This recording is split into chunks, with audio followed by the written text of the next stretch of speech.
জাতিভেদ কি থাকিবে? শ্রীযুক্ত বিদ্যাভূষণ মহাশয় প্রশ্ন করিলেন, আপনার কি মনে হয় বাবামণি, ভেদটা কি ভাঙা যাবে?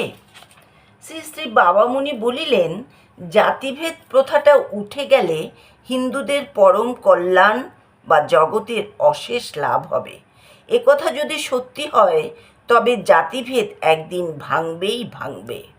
কিন্তু জাতিভেদ যারা ভাঙতে চাচ্ছেন তারা অধিকাংশই তো কেবল বুলি কপচাচ্ছেন। অর্থাৎ দত্তমশাই চাটুর্যের মেয়ে বিয়ে করছেন, কিন্তু নিজের মেয়েকে নমশূদ্রের হাতে বিয়ে দিচ্ছেন না।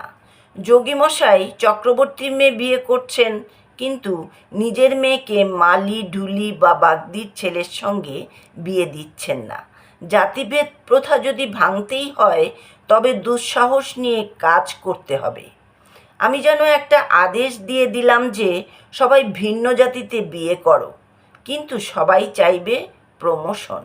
নিজের চাইতে নিম্নতর সমাজের লোকের ঘর থেকে মেয়ে তুলে আনবেন না, ছোট জাতের মেয়েকে নিজের ঘরে তুলবেন না। বিবাহযোগ্য বয়স্ক ছেলে ও মেয়েদের মধ্যে ব্যক্তিগত পরিচয়ের ফলে যদি এইরূপ অসুবিধাজনক বিবাহের প্রস্তাব পাকা হয়ে যায়, তবে কালকের সমাজ সংস্কার পিতা আজকে একেবারে দারুণ সনাতনী হয়ে পড়েন। এই যে একটা ভণ্ডামি চলছে তথাকথিত সমাজ সংস্কারদের মধ্যে, সেটাই হচ্ছে জাতিভেদ প্রথা বিলোপের পথে সর্বপ্রধান বাধা। তারপর আরও একটা কথা আছে যে জাতিভেদ লুপ্ত হয়ে হিন্দুরা যখন একটা জাতি হবে, তখন সেই একটা জাতির স্ট্যান্ডার্ডটা কি হবে, তারা কি মানে, সম্মানে, ন্যায়ে, নীতিতে, আচারে, ব্যবহারে, কর্মে, অনুশীলনে, জীবিকায় ও ধনার্জনে শূদ্রের মতো হবে না, ব্রাহ্মণের মতো হবে? শরাব যে বেচে তাকে আমি ব্রাহ্মণ জ্ঞান করি না। চর্মপাদুকা যে বেচে আপনি হয়তো তাকে ব্রাহ্মণ জ্ঞান করবেন না। মদ্যপান যে করে তাকে ব্রাহ্মণ বলে জ্ঞান করা অনুচিত।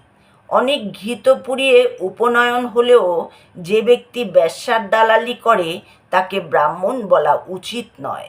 জাতিভেদ দূর হলো বলে ব্রহ্মচার, বৈশ্যাচার, ক্ষত্রিয়চার সব উঠে গিয়ে সবাই আমরা শুদ্ধাচারী হব, এটা কাজের কথা নয়। মুসলমানদের মধ্যে জাতিভেদ নেই, কিন্তু চামার থেকে শুরু করে আমির পর্যন্ত সবাই 5 ওয়াক্ত নামাজ পড়ে। আমি তো আমার সব শিষ্যকে বলি 4 বার উপাসনায় বসবে। আপনারা তো নিজ নিজ শিষ্য এবং যজমানদিগকে বলেন প্রত্যেকে ত্রিসন্ধ্যা করো। সবাই এই নির্দেশ পালন করছে কি?